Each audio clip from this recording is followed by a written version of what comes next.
Assalamualaikum warahmatullahi wabarakatuh. Perkenalkan, sebelumnya nama saya Siradara Puspita, NIM 2022-12057.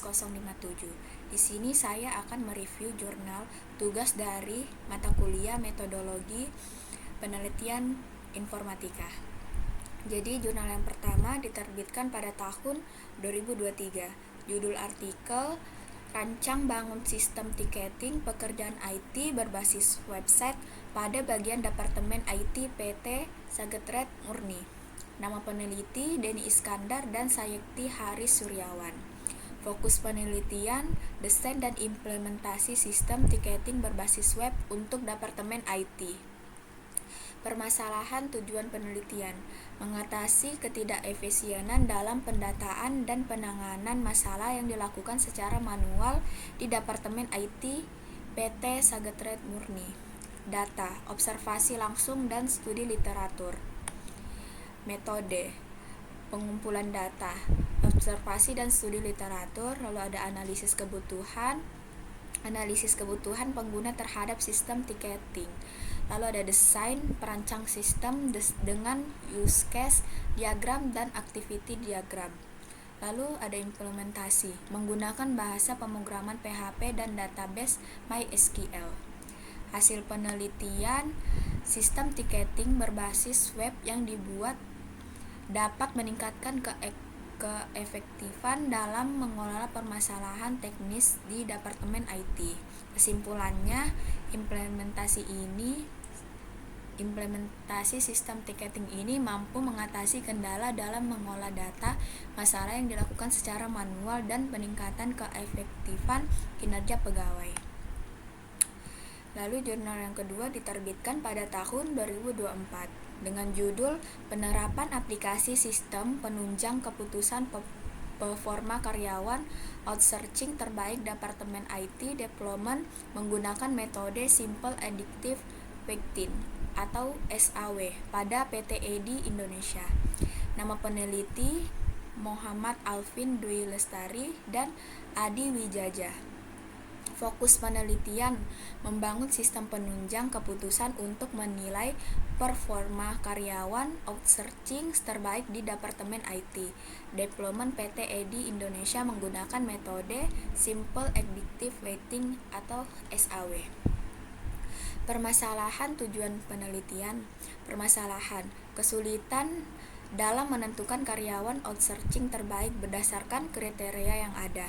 Tujuan penelitian, mengembangkan sistem penunjang keputusan untuk membantu manajemen dalam memilih karyawan outsourcing terbaik dengan menggunakan metode SAW. Data performa karyawan termaksud kehadiran, kualitas kerja, dan beban kerja rata-rata. Metode Simple Additive Weighting atau SAW.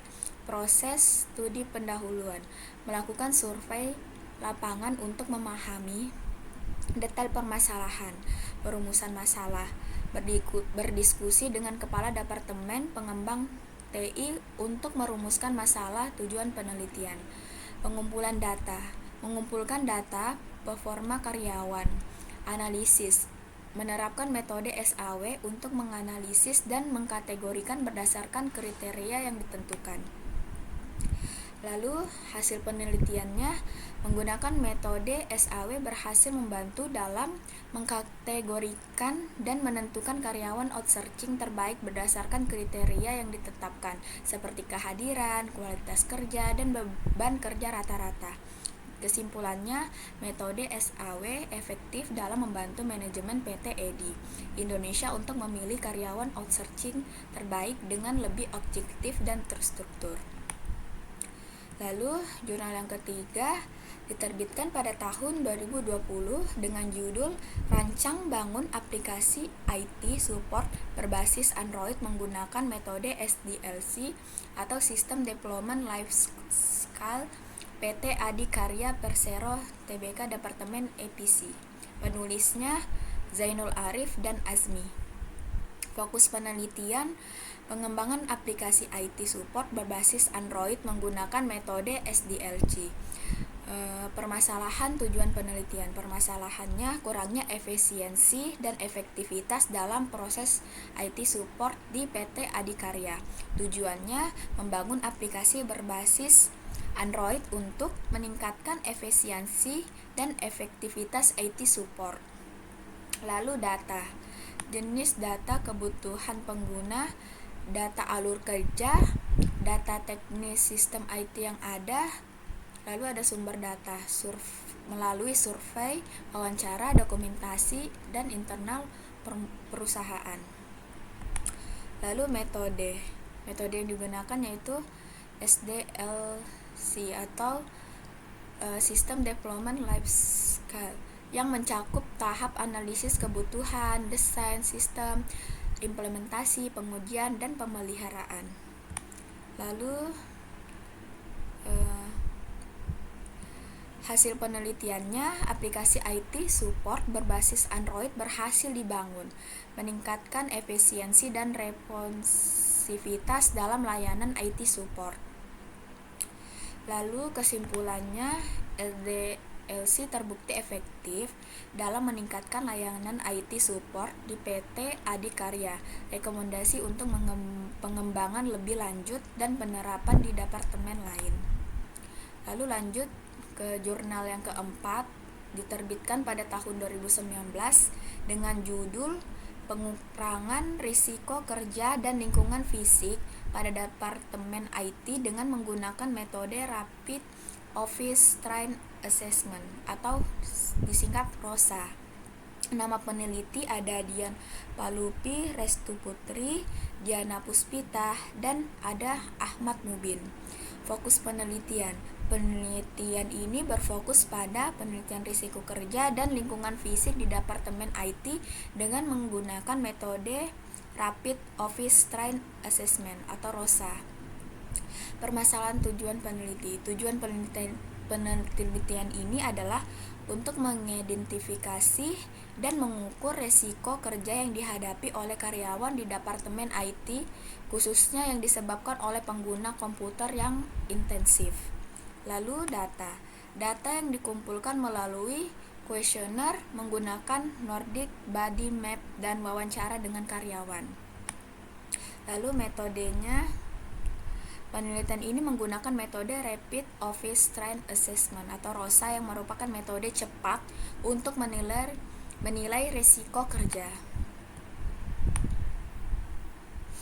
Hasil penelitiannya, hasil pengukuran menunjukkan skor ROSA di akhir di atas 7, yang berarti fasilitas kerja IT tidak sesuai dengan standar ergonomi ROSA dan Peraturan Kementerian Kesehatan No. 48 Tahun 2016.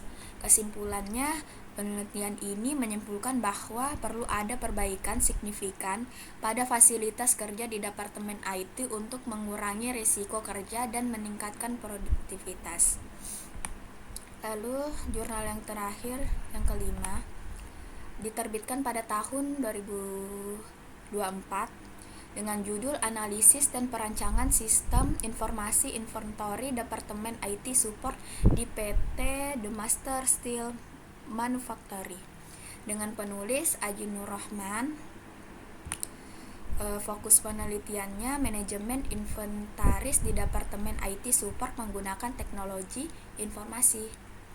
Lalu ada permasalahan dan tujuan penelitian. Mengatasi kesalahan dan manajemen inventaris yang dilakukan secara manual dan meningkatkan efisiensi dengan sistem berbasis web.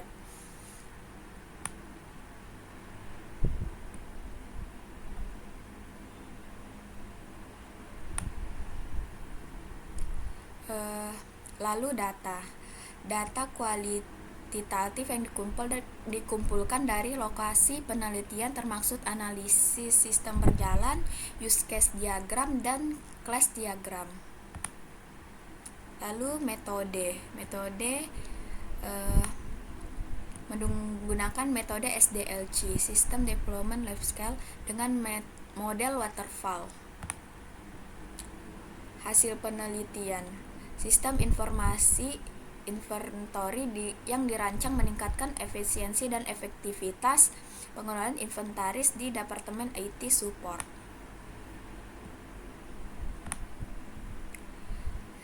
Yang terakhir ada kesimpulannya, yaitu sistem informasi inventory berbasis web membantu memantau persediaan barang dengan lebih efektif, menghemat waktu dan tenaga, dan meminimalisir kesalahan dalam pengelolaan stok barang.